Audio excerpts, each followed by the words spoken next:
According to the last conducted 2011 census, India has more than 2.68 crore persons with disabilities. The Rights of Persons with Disabilities Act, which came into force in 2016, brought into effect several schemes to ensure equal rights for people with disabilities. One such measure is the Indira Gandhi National Disability Pension Scheme, or the IGNDPS, which was introduced to provide pensions to people with disabilities. But over the years, there have been several lapses in its implementation and functioning. Why has the scheme fallen short? What are some of the gaps? And how can they be rectified? In this video, we try to answer these questions. The Indira Gandhi National Disability Pension Scheme is a scheme introduced by the Government of India that provides a monthly pension to persons with disabilities residing in the country. To be eligible for the scheme, a person must have severe or multiple disabilities and belong to a below poverty line household. Under the IGNDPS, an amount of Rs 300 is provided to those in the 18 to 79 age group and Rs 500 for those who are 80 years or older. Despite enforcing strict eligibility criteria and a very low pension amount, the scheme received a further cut in the Union Budget of 2023-24. This cut has been attributed to the constant underutilization of the resources allocated to states and union territories for the scheme.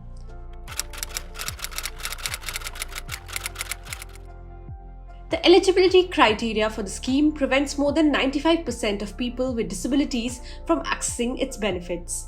Additionally, the data used in the last 2011 census was reported to be undercounting people with disabilities massively.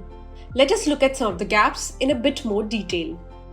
The logic of restricting benefits according to the severity or number of disabilities is based on the Persons with Disability Act of 1995. The scheme also excludes children with disabilities, and this presents financial challenges for the parents of these children. As per official sources, the scheme still uses the below poverty line census of 2002 to identify people with disabilities who are poor enough to avail of its benefits. The central government provides Rs 300 as a monthly pension, recommending states contribute an equivalent amount to provide decent assistance to people with disabilities. Due to the lack of a mandate, the amount reaching beneficiaries is highly skewed across states, ranging from Rs 300 in Bihar to Rs 3000 in Andhra Pradesh. To avail of the scheme, an individual must possess the correct documents, including an Aadhaar card and a disability certificate issued by the state. But acquiring an Aadhaar card can be a harrowing experience for people with disabilities, as Aadhaar enrollment centers often lack accessibility, and an unsympathetic attitude from the staff results in repeated visits to the center.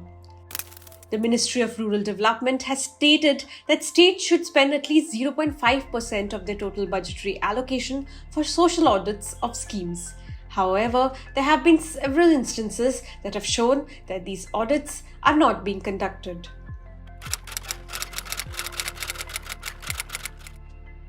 Several factors have contributed to the implementation gaps of the disability pension scheme across states, including administrative loopholes, lack of effective beneficiary targeting, among others. Some efforts that can be made to strengthen the National Disability Pension Scheme are: the scheme should be modified to make the eligibility criteria inclusive of children with disabilities and extend disability pension to all persons with 40% and above disability. Currently, the scheme is only limited to persons with 80% or more disability, despite amendment to the law.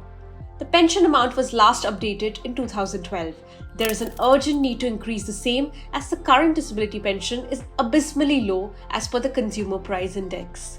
The approach to identifying beneficiaries of the scheme cannot be solely based on the BPL list. In this regard, the government plans to identify beneficiaries through a National Social Registry. A key point to keep in mind is to use accurate and updated data. There is a dearth of disability-specific breakdown of data across sectors such as health, education, employment, and so on. Streamlining the documentation process and regular audits can also bolster accountability when it comes to effectively running the scheme. Being the only national-level financial assistance program for persons with disabilities, the Disability Pension Scheme is extremely important. Thus, it is essential to focus on its implementation and ensure effective disbursement of funds.